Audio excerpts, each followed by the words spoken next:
In today's video, I am going to teach you how to create team folders in Zoho WorkDrive. Team folders are a simple way to organize shared files for a department, project, or group.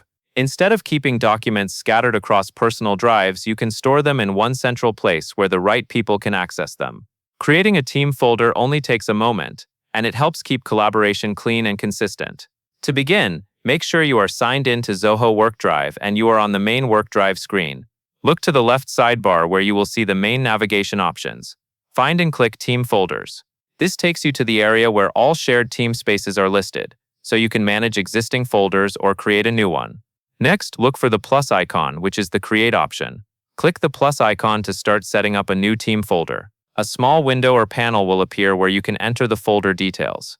Now enter the folder name. Choose a name that clearly describes what the folder is for, since this name is what your team will see. A clear name makes it easier to find later, especially when your organization has many team folders. Keep it specific and consistent with any naming style your team uses. After naming the folder, select whether the team folder should be public or private. Public typically means it is visible to everyone in your team or organization space, making it easier for people to discover and access shared resources. Private generally limits visibility and access to only the members who are explicitly added, which is useful for sensitive projects, leadership materials, or restricted information. Take a moment to choose the option that matches the level of access you want from the start. Finally, click Create. Once you do, your team folder will be created and available in the Team Folders area. From here, you can begin using it as a central location for your shared files and team collaboration. And that is all there is to it.